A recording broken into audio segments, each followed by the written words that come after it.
सजण डिठो जंतन दिसण गैर गुनाह जनी लधीरा वेहण तनी वेह थियो। कुरान जी घर सूरत आयत लफ्ज़न में मुहम्मद छायलिया लफ्ज़न में मुहम्मद छायलिया। कुरान जी घर सूरत आयत लफ्ज़न में मुहम्मद छायलिया। हर मोमिन जे तन मन में पिरी हर मोमिन जे तन मन में पिरी जज्बन में मुहम्मद छायलिया। कुरान जी घर सूरत आयत लफ्ज़न में मुहम्मद छायलिया।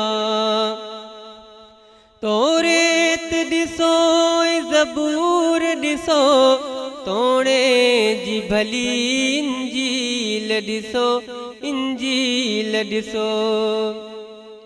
तन सारन जे वरकन हरफन मदनन में मुहम्मद छायलिया मदनन में मुहम्मद छायलिया।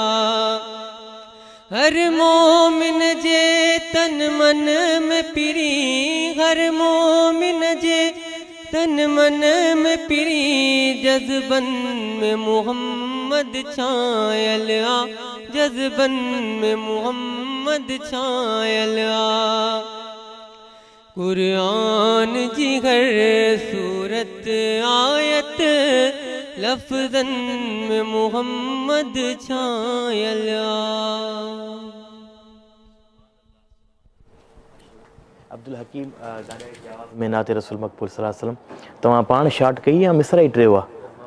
तव्हां पाण शॉट कई? माशाल्लाह माशाल्लाह। किचन में असांजी रेसिपी स्टार्ट थी चुकी आहे ऐं माशाल्लाह सां अलाए किथे कमु पहुतो आहे। अॼु जल्दी जल्दी टाइम गुज़रंदो वञे किरण ख़बर न पई पवे। अॼु जल्दी जल्दी टाइम गुज़र 5:30 थी विया न जी बिल्कुल। अच्छा हमारा पानी गर्म हो रहा है, हम ज़रा इंतज़ार कर रहे थे इसका। यहाँ पे हम अपनी जब तक सब्जियाँ और सॉस बना लेते हैं।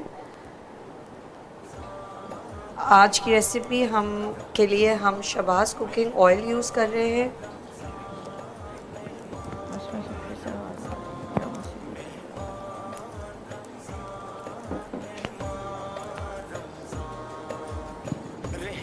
अच्छा जब भी हम सिंगापुरियन राइस हो या चाइनीज़ राइस हो आपने सब्जियों को बहुत ज़्यादा नहीं पकाना है, बिल्कुल हल्का सा स्टर करना है और निकाल लेना है। बहुत ज़्यादा उसका अगर कलर चेंज होगा तो उसमें जो न्यूट्रिएंट्स होते हैं, जो ग़िज़ाइयत होती है, जो आपको जिससे ताकत मिलती है, फ़ायदा होता है, वो ख़त्म हो जाती है।